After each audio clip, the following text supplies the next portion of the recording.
Direito Administrativo. Aula 11.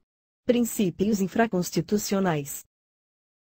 Presunção de legitimidade, de veracidade, do ato administrativo. Esse princípio, que alguns chamam de princípio da presunção de legalidade, abrange dois aspectos.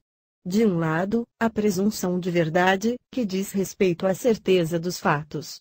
De outro lado, a presunção da legalidade, pois se a administração pública se submete à lei, presume-se, até prova em contrário, que todos os seus atos sejam verdadeiros e praticados com observância das normas legais pertinentes.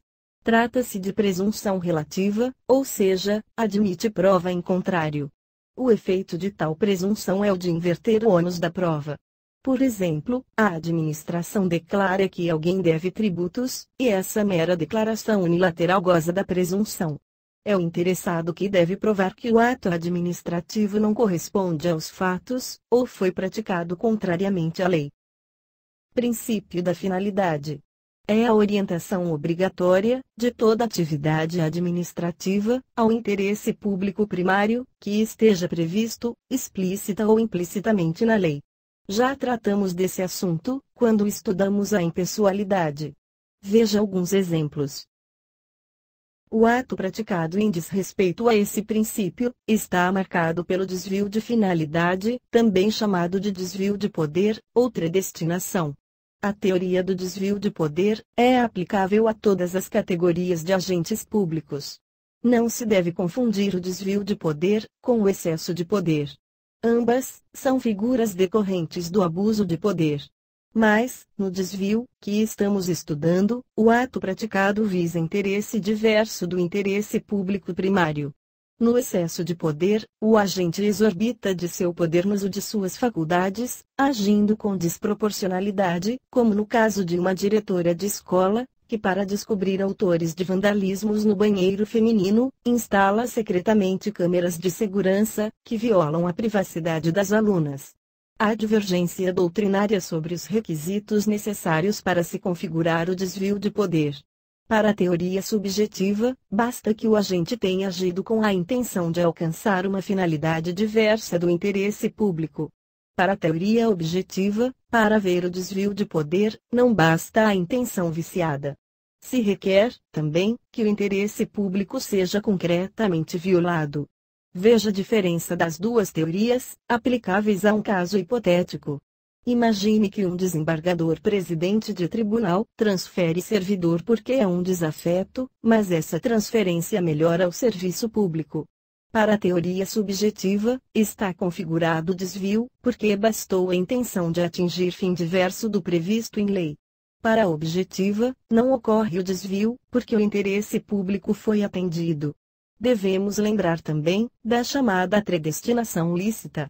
Ocorre quando um bem é desapropriado para uma determinada finalidade, mas depois, lhe é dada outra finalidade, também de interesse público. Por exemplo, um imóvel é desapropriado para que nele se construa uma creche, mas depois, é construída uma praça. Princípio da autotutela. Segundo este princípio, a administração pode exercer o controle sobre seus próprios atos, independentemente de recurso ao Poder Judiciário. Quando os atos são ilegais, a administração pode anulá-los. Assim prevê a súmula 346, do Supremo. Quando se tornam inconvenientes, ou inoportunos, o ato a ser praticado, é a revogação, conforme a súmula 473, também do Supremo. Também a Lei 9.784 de 99, estabelece que a administração tem o dever de anular atos ilegais. Quanto aos contrários ao interesse público, é uma faculdade, que demanda um julgamento sobre a conveniência e a oportunidade dos atos. Esse juízo sobre conveniência e oportunidade, é chamado, de mérito administrativo. O judiciário também pode anular um ato administrativo, porque desrespeitada a legalidade. Mas não pode revogar um ato administrativo, porque não pode governar. Nesse aspecto, deve respeitar o chamado mérito administrativo. Por fim, não se pode confundir a autotutela com a tutela administrativa, também chamada de tutela ministerial. Esse tipo de tutela é o poder de supervisão ministerial exercido pela administração direta, sobre entidades da administração indireta. Princípio da hierarquia. Os órgãos da administração pública são estruturados de tal forma que se cria uma relação de coordenação e subordinação entre uns e outros, cada qual com atribuições definidas na lei. Desse princípio, decorre uma série de prerrogativas para a administração, como a de rever os atos dos subordinados, a de delegar e avocar atribuições, a de punir. Para o subordinado, surge o dever de obediência. Com relação ao legislativo e ao judiciário, a hierarquia só existe em relação às funções administrativas. Assim, um deputado é subordinado ao presidente da Câmara, só no que diz respeito às funções administrativas, e não às funções legislativas. Um juiz só é subordinado ao corregedor de justiça, no que se refere à função administrativa, e não à função jurisdicional. Princípio da continuidade dos serviços públicos. Os serviços não podem sofrer interrupção.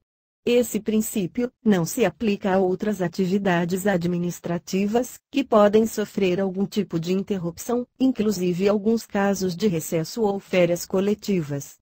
O dever de continuidade se aplica também a concessionários e permissionários de serviços públicos. Pode haver o corte no fornecimento. É sempre necessário que os usuários sejam previamente avisados. O corte pode se dar em virtude de razões técnicas, segurança das instalações e inadimplemento do usuário. Ao longo da legislação, temos alguns exemplos de aplicação desse princípio. Quem contrata com a administração está mais limitado no exercício da exceção do contrato não cumprido. Essa exceção está prevista no Código Civil e proíbe que alguém possa exigir o cumprimento da obrigação assumida pelo outro, se antes não cumprir a sua. Se fosse aplicado ao direito administrativo, significaria que a administração não poderia exigir o cumprimento de um contrato, se antes não cumprisse as suas obrigações. No entanto, a Lei de Licitações prevê que aquele que contrata com a administração está obrigado a continuar o serviço mesmo sem receber remuneração, por até 90 dias, para só depois suspender os serviços. O direito de greve dos servidores deve ser regulado por lei específica. Reversão dos bens afetados ao serviço, no final do período da concessão. Por exemplo, as empresas de telefonia possuem antenas espalhadas pelas cidades. Quando terminar a concessão do serviço, essas antenas serão revertidas para o patrimônio público. Ocupação provisória de bens, pessoal e serviços, para garantir a continuidade de serviços essenciais. Isso pode ocorrer, por exemplo, em situações de calamidade pública. Princípio da motivação. Exige que a administração pública indique os fundamentos de fato e de direito de suas decisões. A sua obrigatoriedade se justifica, em qualquer tipo de ato, porque se trata de formalidade necessária para permitir o controle de legalidade dos atos administrativos. Na Constituição, este princípio só está expresso para as decisões administrativas dos tribunais e do Ministério Público. Mas é amplamente aceito, pela jurisprudência e pela doutrina, como princípio em qualquer função administrativa. Na esfera federal, temos norma legal expressa nesse sentido. Deve-se distinguir entre motivação e motivo.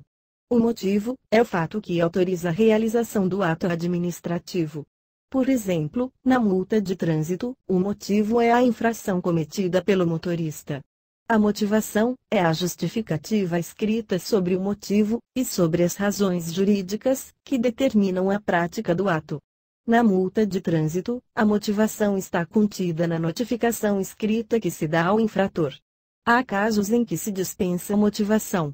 Quando ela for evidente, como nos gestos executados por policial de trânsito. Motivação inviável, como no caso de sinais de trânsito emitidos por semáforos. Nomeação ou exoneração de cargos comissionados, já que se sustentam apenas no vínculo de confiança com a autoridade administrativa. Quanto ao seu momento, a motivação deve ocorrer simultaneamente ao ato, ou no seu instante seguinte. Não se admite motivação posterior ou anterior à prática do ato. Quanto aos atributos, a lei exige que a motivação seja explícita, clara e congruente. Quanto a ser explícita, admite-se a motivação aliundi, também conhecida como motivação per relationem. Trata-se de motivação, em que se faz remissão a outro ato. Quanto à motivação, aplica-se a teoria dos motivos determinantes. Segundo ela, a validade do ato administrativo fica vinculada ao motivo apresentado. Por exemplo, ocupante de cargo em comissão é exonerado, sob a alegação de que pediu desligamento. Provando-se que não fez o pedido, a exoneração é nula, e caberá reintegração. Princípio da segurança jurídica. Não é propriamente administrativo, mas um princípio geral do direito. Tem por objetivo garantir a estabilidade social, evitando-se sobressaltos e surpresas, e protegendo a confiança e a boa-fé das pessoas. Dele decorrem muitos institutos jurídicos, tais como direito adquirido, coisa julgada, prescrição e decadência, e retroatividade da lei, preclusão. Seu principal efeito propriamente administrativo está na vedação de aplicação retroativa de novas interpretações de dispositivos legais e regulamentares. Princípios da razoabilidade e da proporcionalidade. São dois princípios muito próximos. Considera-se que estão implícitos na Constituição, pois derivam do princípio do devido processo legal, tomado em seu aspecto material, e também porque derivam da força normativa dos direitos fundamentais, que protegem o indivíduo perante o arbítrio do poder do Estado. A razoabilidade supõe a ideia de moderação, de equilíbrio, de bom senso, quando se aplicam atos administrativos. A proporcionalidade traduz a ideia de adequação entre meios e fins. Assim, para alcançar o fim de interesse público, a administração deve usar meios proporcionados. Imposições aos administrados devem se limitar às necessidades de interesse público. Por exemplo, se uma determinada mercadoria está sendo vendida fora do prazo de validade em uma padaria, a apreensão da mercadoria é ato proporcional, mas o fechamento da padaria é exagerado, desproporcional. Fala-se de proporcionalidade perante a lei, e proporcionalidade na lei. Perante a lei, é a proporcionalidade que deve ser obedecida pelo administrador, ao exercer a função administrativa. Proporcionalidade na lei é a que deve ser obedecida pelo legislador, ao criar as leis. Razoabilidade e proporcionalidade estão incluídos no conceito de legalidade. Isso permite o controle judicial de todos os atos administrativos. Os mais importantes, com relação a esses princípios, são os atos discricionários, em que a administração escolhe praticar ou não o ato, ou escolhe o modo de praticá-lo, segundo critérios de conveniência e oportunidade. Em princípio, como vimos anteriormente, o judiciário não pode interferir no mérito administrativo. Mas, diante desses princípios, tem-se admitido controle judicial. Por exemplo, a lei permite que a administração imponha testes físicos em editais de concurso. E a administração tem liberdade para escolher os testes que achar adequados. Mas, se exigir que candidatas a cozinheiras escolares façam testes rigorosos, aplicáveis a candidatos a policiais, a exigência é desproporcional. Também permitem o controle dos atos sancionatórios, punitivos. Por exemplo, a lei permite que a administração demita um servidor que tenha praticado um determinado ato ilícito. Mas se tem admitido que o judiciário possa julgar que determinada opção tenha sido, no caso concreto, desproporcional. É o caso de demissões em que o servidor possui excelente histórico funcional. Os princípios permitem ainda o controle dos atos de polícia. Aqui entra o exemplo do fechamento da padaria, quando encontrados produtos fora do prazo de validade. O judiciário pode julgar que o fechamento foi desproporcional ao fato ocorrido. Revisão. Veja os principais pontos abordados na aula. Bons estudos para você!